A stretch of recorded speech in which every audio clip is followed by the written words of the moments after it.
ಎಲ್ಲರಿಗೂ ನಮಸ್ತೆ. ನಾನು ಇವತ್ತು ಸಬ್ಬಸಿಗೆ ಸೊಪ್ಪು ಮತ್ತು ಅವರೆಕಾಳು ಹಾಕಿ ಅಕ್ಕಿ ರೊಟ್ಟಿ ಮಾಡಿದ್ದೇನೆ. ಮತ್ತು ಅದರ ಸಂಗಡ ಚಟ್ನಿ ಮತ್ತು ಕುರ್ಮ ಇದೆ. ಹೇಗೆ ಮಾಡೋದೆಂದು ತೋರಿಸಿಕೊಡ್ತೇನೆ, ಬನ್ನಿ. ಅವರೆಕಾಳು ಇಷ್ಟು ತಗೊಂಡಿದ್ದೆ. ಇದರದ್ದು 3 ಪಟ್ಟ ಅಕ್ಕಿ ಹಿಟ್ಟು ತಗೊಂಡ್ರೆ ಆಯ್ತು. ಇದನ್ನು ರಾತ್ರಿ ನಾನು ನೆನೆ ಹಾಕಿ ಬೆಳಿಗ್ಗೆ ಇದರದ್ದು ಚಿಲ್ಕ ಅಂತಾರಲ್ಲ, ಸಿಪ್ಪೆ, ಅದನ್ನು ತೆಗೆದಿದೆ. ಹಿತಕ್ಕಿದ ಅವರೆಕಾಳು ಅಂತಾರಲ್ಲ, ಹಾಗೆ ಮಾಡ್ಕೊಂಡಿದ್ದೆ.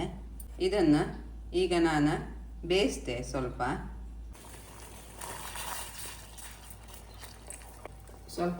ಉಪ್ಪು ಸೇರಿಸ್ಕೊಳ್ತೆ. ಬೇಯಲಿದು ಆಗಿದೆ. ಇದು ಮುಕ್ಕಲ್ವಾಸಿ ಬೆಂದಿದೆ. ಬಂದ್ ಮಾಡ್ತೇನೆ. ಇದ್ರ ನೀರನ್ನು ನಾನು ಬೇರೆ ತೆಗೆದಿಡ್ತೇನೆ. ಮತ್ತು ಹಿಟ್ಟು ಕಲಿಸುವಾಗ ಬೇಕಾಗ್ತದೆ. ಹಸಿಮೆಣಸು 1-2 ಚಮಚ ಸಾಕು. ಇದು ಇಟ್ಕೊಂಡಿದ್ದೆ. ಕೊತ್ತಂಬರಿ ಸೊಪ್ಪು ಸ್ವಲ್ಪ. ಇದು ಎಂತ ಹೇಳ್ತಾರೆ, ಇದು ಸಬ್ಬಸಿಗೆ ಸೊಪ್ಪು, ಅದು ಒಂದು ಸ್ವಲ್ಪ ತಗೊಂಡಿದ್ದೆ. 2 ಈರುಳ್ಳಿ, ಸ್ವಲ್ಪ ಜೀರಿಗೆ. ಇದನ್ನು ತೊಳೆದೆ ಚಂದ ಮಾಡಿ ಸಣ್ಣಕ್ಕೆ ಹೆಚ್ಚಿಡ್ಕ. ಇದು ಸಹ ನೀರುಳ್ಳಿ ಸಹ ಸಣ್ಣದಾಗಿ ಕೊಚ್ಚಿಡ್ಕಂಕ. ಹಿಟ್ಟು ಹಾಕಂತೆ. ಅಕ್ಕಿ ಹಿಟ್ಟು, ಖಾರ, ಹಸಿಮೆಣಸು,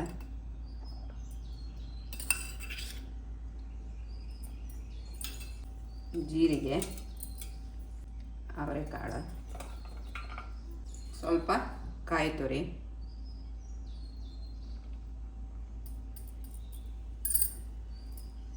ಹೆಚ್ಚಿಟ್ಟೆ ಈರುಳ್ಳಿ, ಸಬ್ಬಸಿಗೆ ಸೊಪ್ಪು ಮತ್ತು ಕೊತ್ತಂಬರಿ ಸೊಪ್ಪು ಹೆಚ್ಚಿಟ್ಕೊಂಡಿದ್ದೆ. ರುಚಿಗೆ ತಕ್ಕಷ್ಟು ಉಪ್ಪು. ಆವಾಗ ನಾನು ಕಾಳಿಗೆ ಉಪ್ಪು ಹಾಕಿದ್ದೆ. ಕಣ್ ಸೇರಿಸ್ಕೊಂಡ್ಕತ್ತ ಸ್ವಲ್ಪ ಕಲಿಸ್ಕಂತೆ.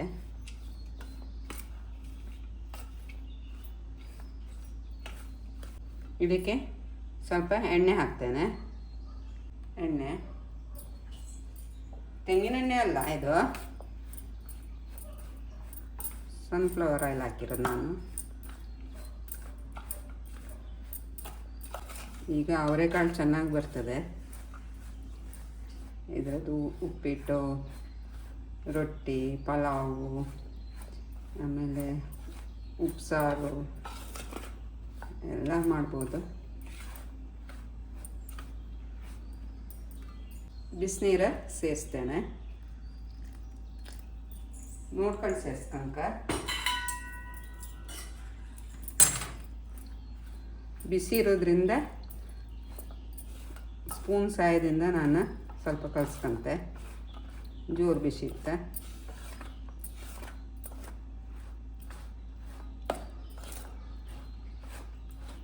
ಇದು ರೊಟ್ಟಿ ಅದಕ್ಕೆ ಕಲಿಸ್ಕೊಂಡ್ರೆ ಆಯ್ತು. ಇದು ಬೇಯಿಸಿಟ್ಟು ಅವರೆಕಾಳಿನ ನೀರು, ಅದು ಸಹ ಬಿಸಿ ಇತ್ತು. ಇದಕ್ಕೆ 1 ಚಮಚ ಎಣ್ಣೆ ಸೇರಿಸ್ಕೊಂತೆ. ಮತ್ತು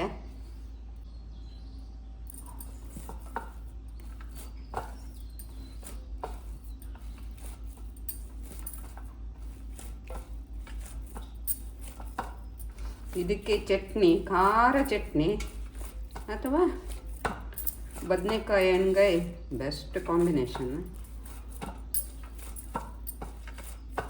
ಆಗಿದೆ. ಇದು ಒಂದು 10 ನಿಮಿಷ ಇಡ್ತೇನೆ.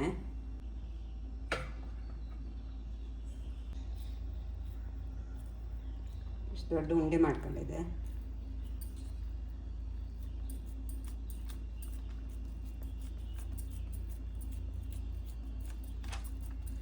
ಒಂಚೂರು ಕೈಗೆ ಎಣ್ಣೆ ತಾಕ್ಸ್ಕೊಂಡು ತಟ್ಕೊಳ್ಳಕ್ಕ.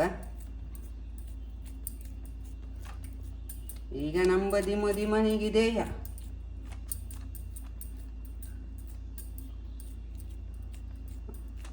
ಅವರೆಕಾಳು ಒಂದಿಲ್ಲ, ಅದು ಬಿಟ್ಟು ಈ ಸಬ್ಬಸಿಗೆ ಸೊಪ್ಪು ಹಾಕೋದು, 1 ಅಕ್ಕಿ ರೊಟ್ಟಿ ಮತ್ತು ಎಣ್ಗಾಯಿ.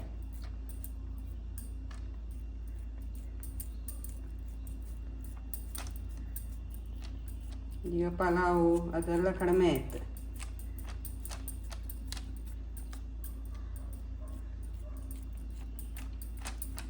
ತೀರ ತೆಳು ಬೇಡ, ದಪ್ಪವೂ ಬೇಡ, ಒಂದು ಹದ ಇರಲಿ ಸಾಕು. ಆಯ್ತಂತೆ.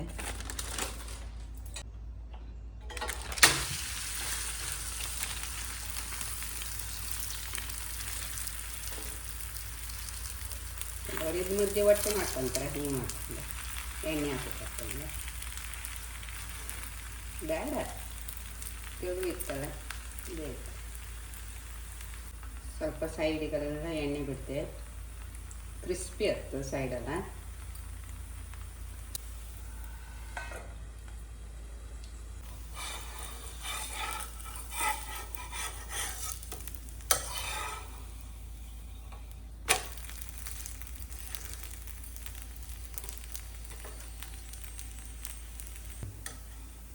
ಆಗಿದೆ, ತೆಗಿತೇನೆ.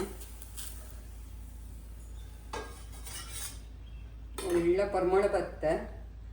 ಈರುಳ್ಳಿ, ಸಬ್ಬಸಿಗೆ ಸೊಪ್ಪು, ಅವರೆಕಾಳಿಂದಲ್ಲ ಇನ್ನೊಂದು ಮಾಡ್ಕೊಂಡಿದ್ದೆ, ಹಾಕ್ತೆ.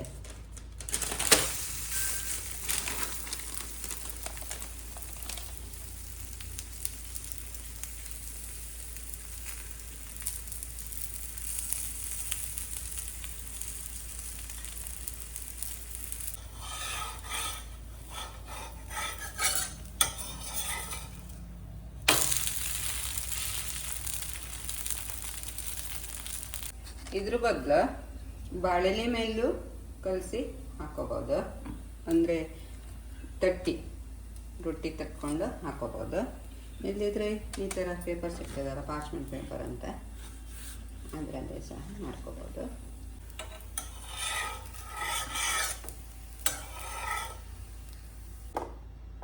ಆಗಿದೆ.